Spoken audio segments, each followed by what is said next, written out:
어느 교회에 신실한 여집사님 한 분 계셨습니다. 이 여집사님은 신앙생활을 참 잘하시는데 남편이 교회를 다니지를 않습니다. 이 집사님 늘 기도 제목이 내 남편이 구원받는 것, 내 남편과 함께 교회에 나가는 것, 이것이 그의 기도 제목이었습니다. 그런 어느 날 주일 아침인데 이 집사님 교회 가려고 하니까 남편이 느닷없이 하는 말이 나도 오늘 당신과 함께 교회 가려고 하는데 같이 가도 되겠느냐 그렇게 말하더랍니다. 깜짝 놀라서 이제 하나님이 내 기도를 들어주시는가 보다 하고는 서둘러서 남편과 함께 교회에 가게 됩니다. 가면서 한편에 걱정을 합니다. 오늘 목사님이 어떤 설교를 하실까? 모처럼 남편이 이제 가는 날인데 남편에게 감동이 되어지는 은혜로운 말씀, 우리 남편의 가슴에 박힐 수 있는 귀한 말씀이면 좋겠다 하고는 주보를 펴서 봤는데 그날 설교 본문이 창세기 5장인 겁니다. 걱정이 돼가지고 이 집사님이 창세기 5장을 펴봤더니 어떤 내용이 나오는가 하니 족보가 나오는데 나고 죽고 나고 죽고 대충 보니까요, 아담은 93세까지 살다가 죽었고 912세에 죽었고 게나는 910세, 마할랄렐은 895세, 무드셀라는 969세를 살다가 죽었다. 그런 살았다 죽었다 이런 얘기만 계속 나오는데 집사님 걱정이 이만저만이 아닌 겁니다. 모처럼 남편이 교회에 나왔는데 좀 힘이 되는 말씀이거나 축복의 말씀이면 좋겠는데 이건 뭐 누가 살다 죽었다 이런 거니 아이쿠 오늘은 은혜 받기는 틀렸다 그렇게 생각을 했는데 그런데 이 남편이 느닷없이 등록원서를 달라고 나 등록하겠다고 그런 겁니다. 그래서 이 부인 집사님이 충격을 받고 깜짝 놀라서 집에 돌아와가지고는 그냥 있는 정성 다 해가지고 반찬도 잘 차려서 기분 좋게 이제 대접을 합니다. 그리고는 조용히 묻습니다. 여보, 내 생각에는 오늘 목사님 설교가 별로였던 것 같은데 그런데 어떻게 설교를 들었기에 등록을 하겠다고 등록원서를 냈느냐 하고 물었더니 남편이 이렇게 대답을 합니다. 오늘 성경에 보니까 아무개도 살다가 죽었고 아무개도 살다가 죽었다더라. 아무개도 다 죽었다. 대체로 많이 살기는 했지만 그러나 다 죽더라는 겁니다. 이 말씀을 보는 순간에 이 남편 마음속에 나도 언젠가는 죽겠구나. 나도 언젠가는 죽을 텐데 죽음을 준비해야지. 죽음을 준비하려면 내가 예수를 믿어야 되겠다. 그런 마음이 들어서 등록을 하게 되었노라고 그렇게 이야기를 하더라는 겁니다. 심리학자들의 연구에 의하면 사람들이 걱정하는데 걱정하는 가장 큰 이유는 죽음 때문이라 그럽니다. 실상 보면 우리가 하는 모든 걱정은 죽음과 연결되어 있습니다. 사사로운 걱정들이 궁극적으로는 다 죽음으로 연결되어 있어서 그래서 걱정하는 거고 그래서 염려하는 겁니다. 죽지만 않는다고 하면 조금 아픈 것도 견딜 수가 있고 죽지만 않는다 그러면 암 그까짓 거 걸려도 문제가 될 거 없을 겁니다. 암이 무서운 것은 죽을까봐, 그 병으로 일찍 죽을까봐 그래서 무서운 거지, 죽지만 않는다 그러면 아무리 치명적인 암이라도 그까짓 거 겁날 것 없지 않느냐는 겁니다. 문제는 죽음이 문제인 겁니다. 예수를 믿는다고 하는 것이 무엇인가? 대부분의 사람들은 말하기를 예수를 믿는다 그러면 예수를 배우는 것으로 생각합니다. 예수님으로부터 진리를 배우고 가치관을 배우고 세계관을 배우는 것, 이게 예수를 믿는 것이다, 그렇게 생각하는 사람들이 있습니다. 또 어떤 이는 예수를 믿는다 그러면 예수를 따르는 것이다라고 생각하는 이도 있습니다. 예수로부터 복도 받고 출세도 하고 성공도 얻고 무엇인가 예수로부터 권력도 얻고 예수로 인해서 소원도 이루어 보려고 하는, 그래서 예수를 따르는 것이다, 그렇게 생각하는 분도 있습니다. 두 가지가 다 맞는 얘기입니다. 예수를 믿는 것은 예수님을 배우는 것이기도 하고 예수님을 따르는 것이기도 합니다. 그러나 예수 믿는 것은 이것이 전부가 아닙니다. 진정한 예수를 믿는다고 하는 것은 거듭난 삶을 사는 겁니다. 지금까지 살아왔던 삶에 예수를 믿음으로 인한 한 차원 높아진 다른 삶을 사는, 거듭난 삶을 사는 것이 참된 신앙생활이다. 예수를 몇십 년 믿었어도 주님 만난 체험이 없고 거듭남의 체험이 없다고 하면 참된 신앙이 아닙니다. 예수 믿는 사람들은 거듭난 삶을 사는 것이고 중생한 사람들입니다. 성령으로 말미암아 거듭났습니다. 믿음의 사람들은 성령 안에 사는 것이고 성령의 능력으로 사는 것입니다. 신앙생활을 오래 했다고 해도 하나님과의 만남이 없고 성령 충만을 받지 못했다고 하면 그 신앙은 형식적인 신앙이요, 빈 껍데기의 신앙에 지나지 않습니다. 그래서 예수를 믿는다고 하는 것이 무엇인가? 예수의 거룩한 영인 성령으로 충만한 것을 말합니다. 오늘 말씀은 성령 안에 사는 예수님의 제자의 참된 모습을 보여주고 있습니다. 베드로와 요한입니다.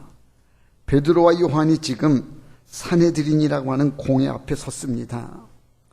베드로와 요한은 그리스도인의 대표라고 할 수가 있는데, 그리고 이 산헤드린 공회에는 유대 나라 종교정치를 통합한 회의체로 오늘날의 우리 국회와 비슷합니다. 이 공회는 아주 중요한 회의로 사람의 생사를 결정짓는 아주 무서운 그런 회의가 산헤드린 공회입니다. 사람을 죽이고 살리는 것까지 여기서 재판을 합니다. 예수님도 바로 이 재판이 산헤드린 공의회에서 사형 선고를 받아 이제 십자가를 지시게 되었습니다.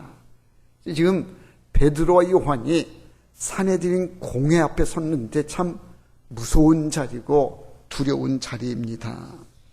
그런데 오늘 베드로와 요한의 모습을 보니까 전혀 그 무서운 자리에서 두려움이 없습니다. 담대한 모습을 보입니다. 무엇이 그들로 하여금 그렇게 무서운 공회 앞에 서 있으면서도 두려워하지 않고 담대할 수가 있었는가? 이것이 오늘 우리가 주목할 내용입니다.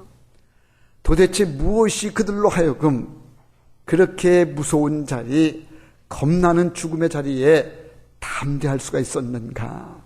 그 분명한 세 가지 이유가 오늘 말씀 속에 담겨져 있습니다. 첫 번째가 성령에 충만했기 때문이었다는 겁니다. 본문 4장 8절에 보면 이에 베드로가 성령이 충만하여 이르되, 그래서 베드로가 성령이 충만했다는 겁니다. 앞서 말씀드린 대로 베드로와 요한이 서 있는 자리가 바로 공회의 자리입니다. 공회의 회원이 71명인데 아주 무서운 눈초리로 그들을 내려다보고 있습니다. 저들은 바로 예수님을 십자가에 못 박은 사람들입니다. 예수님을 십자가에 못 박은 그들이 이제 예수님의 제자들도 죽이려고 하는 그런 자리입니다. 말 한마디 잘못했거나 흠 잡히게 되어지면 여지없이 죽임을 당하는 무서운 자리가 바로 그 자리인데, 그런 자리에 베드로와 요한이 담대합니다. 조금도 위축됨이 없습니다. 오히려 그들을 향하여 큰 소리로 호통을 치기를, 너희 관리들아, 장로들아, 그러면서 큰 소리로 말을 합니다. 도대체 이 베드로와 요한에게 무엇이 그렇게 그들을 담대하게 했는가? 그들이 본래 며칠 전까지만 해도 예수님 십자가 달리실 때에 도망갔던 사람이고 비겁하게 숨었던 사람들입니다. 주님을 죽기까지 따르겠노라고 호언장담했다가 숨고 도망가고 비겁하게 나는 예수를 모른다라고까지 부인했던 사람들이 바로 이 베드로요 요한인데, 그런 그들이 지금 보니까 완전히 달라졌습니다. 불과 며칠 사이에 달라진 겁니다. 무엇이 그들로 하여금 이렇게 달라지게 했느냐? 바로 성령의 역사였다는 겁니다. 마가의 다락방에 모여 있을 때에 저들은 성령을 받았습니다. 성령이 그들에게 임한 겁니다. 성령을 받고 난 뒤에 그들은 담대해졌습니다. 두려움도 무서움도 죽음의 공포도 다 사라진 겁니다. 성령이 임하게 되어지니까 그렇게 담대한 사람으로 바뀌어지더라는 겁니다. 성령님이 누구십니까? 지상사역을 마치신 예수님이 하늘로 승천해 올라가시면서 그들에게 말씀하시기를, 내가 너희에게 보혜사를 보내주겠다. 두려움 가운데 있는 제자들에게 너희들을 도와줄 보혜사를 보내줄 터이니 너희들은 기다리고 있으라. 그래서 받은 것이 바로 성령이십니다.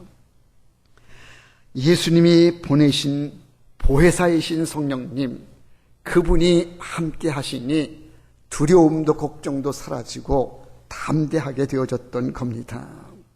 사랑하는 성도 여러분, 예수를 믿는다고 하는 것이 무엇인가?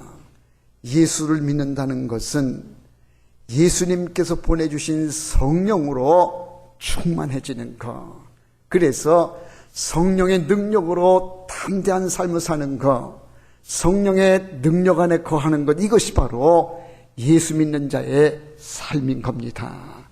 우리가 예수를 온전히 믿는다 그러면 우리 안에는 분명히 성령이 충만히 거하시는 겁니다. 성령의 충만한 역사가 여러분들의 있기를 바랍니다. 두 번째는요, 어떻게 그들이 담대할 수 있었는가? 하나님 앞에 서 있다고 하는 확실한 믿음이 있었기 때문입니다.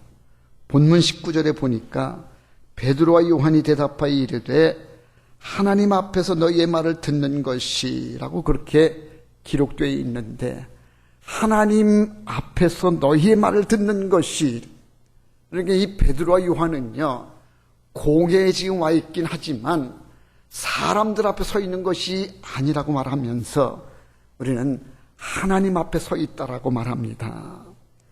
사람들을 바라보면 무섭고 두렵지만 하나님 앞에 서 있다고 하는 것, 하나님이 지켜보고 계신다고 하는 것, 하나님 앞에 서 있고 보니까 사람이 무섭거나 두렵지가 않다는 겁니다. 여러분, 베드로와 요한은 사람을 본 것이 아니라 거기서 하나님 앞에 서 있다. 하나님이 우리를 보고 있다. 그렇게 분명히 하나님 앞에 서 있음을 자각하고 하나님 앞이라고 하는 존재의식을 가졌던 겁니다. 믿음으로 산다고 하는 것은 무엇인가? 하나님 앞에 서 있다라고 하는 의식을 가지고 사는 것이 바로 믿음입니다. 믿음이 없는 사람들은요, 사람들을 의식하고 세상 속에 묻혀 살지만, 예수를 믿는 사람들은 비록 사람들 속에 살지만 하나님을 의식하고 하나님 앞에 서 있습니다. 하나님이 나와 함께 하십니다. 이걸 고백하고 이걸 늘 자각하며 사는 것이 바로 믿음의 삶인 겁니다. 하나님 앞에 서 있는 삶은요, 그래서 사람들의 평가를 두려워하는 것이 아니라 하나님의 평가를 두려워합니다. 사람들이 뭐라고 그러든 간에 하나님이 잘했다, 하나님이 옳다라고 해주시면 그러면 그것으로 족하게 여겨서 사람들이 뭐라고 비난하든지 사람이 저들을 위협하고 뭐 죽음으로 뭐라 한다고 할지라도 결코 두려워하지 않는 것이 바로 하나님 앞에 서 있는 자의 삶인 겁니다. 베드로와 요한이 담대할 수 있는 것은요, 내가 너희들 앞에서 사람 말 듣는 것이 중요하냐, 하나님 말씀 듣는 것이 중요하냐, 우리는 하나님 앞에 서 있다. 담대한 겁니다. 하나님을 의식하는 삶이고 하나님 바라보는 삶이었기 때문에 담대할 수가 있었습니다. 그 옛날 마틴 루터가 종교개혁을 할 당시에 그는 보름스라고 하는 의회 앞에서 재판을 받게 됩니다. 교황에게 도전했다. 하나님을 모독했다. 이런 죄로 인해서 그가 이제는 재판을 받는데, 이 보름수라고 하는 재판도 생사를 결정짓는 아주 무서운 재판입니다. 이제 마틴 루터도 이제는 자칫하면 죽음의 판결을 받을 수 있는 아주 엄중한 재판, 무서운 재판 앞에 서 있는 때에 이렇게 말을 했다 그럽니다. 아주 유명한 말인데, O God, here I stand라고 그랬대요. 하나님이면 나 여기 서 있습니다. 그들 보름수 회의 앞에 있는 것이 아니라 나는 하나님 앞에 서 있습니다. 저들이 뭐라 그러든 간에 나는 하나님의 판결, 하나님의 판단이 중요한 것이지 저들의 판결에 내가 두려워하지를 않습니다. 사람을 두려워하는 것이 아니라 하나님을 두려워하는 것이고, 하나님 앞에 서 있다라고 하는 이 정체성이 그를 담대하게 했던 겁니다. 하나님 앞에 서 있는 것, 이것이 예수 믿는 자의 삶입니다. 우리가 잘 아는 대로 스데반이 순교할 때도 그랬습니다. 헬라파 유대인들이 늘 돌로 쳐 죽이려고 하는 끔찍한 일이 벌어지고 있습니다. 돌을 던져서 죽이는데 무섭게 돌을 던져 그들이 스데반을 죽입니다. 돌에 맞는 스데반은 머리가 깨지고 온몸 피투성이가 되어가는 참혹한 고통과 아픔인데, 그런데 성경에 보니까 스데반의 얼굴 모습이 천사와 같았다라고 성경은 기록합니다. 도대체 그렇게 죽어가는 참혹한 고통 속에 있으면서 어떻게 얼굴은 천사와 같은 얼굴을 할 수가 있는가? 성경에 보니까 스데반이 하늘을 우러러 봤다라고 기록하고 있습니다. 하나님을 바라보니, 하나님 앞에 서 있으니 사람들은 나를 죽이려고 한다고 할지라도 하나님이 반겨주시고 하나님이 품어주시는 이걸 보니 천사와 같은 모습으로 그가 바뀔 수가 있었던 겁니다. 하나님 앞에 서 있다라고 하는 의식, 이것이 중요한 것이고, 하나님을 바라보는 삶은 어떤 두려움이나 어떤 걱정도, 어떤 시련도 이겨낼 수 있는 줄로 믿습니다. 사람을 의식하고 세상을 바라보면 비겁해집니다. 불의와 타협하게 되어지는데 먹고 살아야 하니까 어쩌나 안이 꼽고 더럽고 치사해도 그냥 참아야지.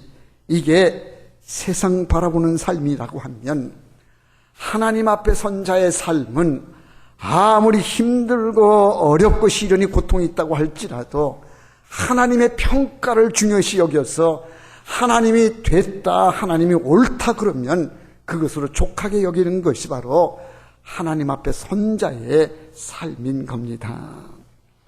사도행전 3장에 나오는 나면서부터 안진뱅이 된 사람, 성전 미문 앞에 앉아 있는데 오가는 사람들의 적선을 받고 그걸로 연명해가는 그런 아주 딱한 삶인데, 베드로와 요한이 성전에 기도하러 가던 길에 그들을 만나게 됩니다. 이 안진뱅이가 뭔가 도움을 받을까 해서 베드로와 요한에게 이제 적선해 줄 것을 요구하는 때에 베드로가 말합니다. 은과 금은 내게 없거니와 내게 있는 것을 내게 주노니 나사렛 예수 그리스도의 이름으로 일어나 걸으라. 이게 무슨 말입니까? 이제는 우리의 손을 보질 말고 나사렛 예수님을 바라보라고, 하나님을 바라보고 하나님 앞에 선 자의 삶을 살라고 나사렛 예수의 이름으로 명하노니 일어나 걸으라. 그렇게 말했던 겁니다. 하나님 앞에 서 있는 자의 삶을 살 때에 우리는 담대해질 수 있고 어떤 시련이나 고난도 이겨낼 수 있는 줄로 믿습니다. 마지막 세 번째 이유가 있는데요, 부활신앙이 있었기 때문이었다는 겁니다. 그들이 담대할 수 있었던 것은 죽어도 산다고 하는 믿음이 있었기 때문입니다. 예수님께서 죽음을 이기시고 다시 살아나신 것처럼 죽어도 산다는 겁니다. 죽어도 사는데 겁날 것이 무엇이 있는가? 죽을까 봐 걱정이지 죽지 않는데 무슨 걱정이 있겠느냐는 겁니다. 베드로를 보면 그가 어떤 사람이었습니까? 오래전 얘기가 아니라 불과 며칠 전까지만 해도 예수님 십자가 달려 돌아가셨을 때에 비겁하게 도망갔던 사람이고 숨었던 사람이고 예수님을 모른다고 3번씩이나 부인했던 사람입니다. 이 사실을 모두가 다 압니다. 저 사람이 예수를 따라다니는 수제자였다는데, 그런데 예수님이 시련을 당하고 십자가 달려 죽으시자 도망갔었다며 알만한 사람들은 다 베드로의 행위를 압니다. 그런데 그가 지금 사람들 앞에서 설교를 하고 있습니다. 어떻게 그렇게 가능하고 그렇게 달라질 수가 있는가? 어두운 과거가 있고 부끄러운 과거가 있는데도 불구하고 그 사람이 담대하게 설교할 수 있었던 것은 그가 부활의 확신이 있었기 때문에, 사망 권세를 이기신 예수님 십자가에서 다시 살아나신 것을 보았기 때문에 그는 그렇게 달라질 수가 있었던 겁니다. 죽어도 산다고 하는 믿음, 이것이 베드로와 요한을 담대하게 했었던 겁니다. 그는 죽음 너머에 있는 아름다운 세계를 전망했고 예수님처럼 우리도 부활할 것이다, 천국을 바라보니 담대할 수가 있었던 겁니다. 예수를 믿는다고 하는 것이 무엇인가? 예수를 믿는 것은 성령 충만으로 삶의 모습이 달라지는 걸 말합니다. 예수를 믿는다고 하는 것이 무엇이냐? 하나님 앞에 선 자의 삶을 사는 것으로 세상 것으로 인하여 근심하거나 두려워하는 것이 아니라 하나님 평가를 귀중히 여기고 하나님 바라보는 삶이요. 예수를 믿는다고 하는 것이 무엇이냐? 부활신앙으로 죽어도 산다고 하는 이 확신으로 사는 것이 바로 예수 믿는 자의 삶을 사는 겁니다.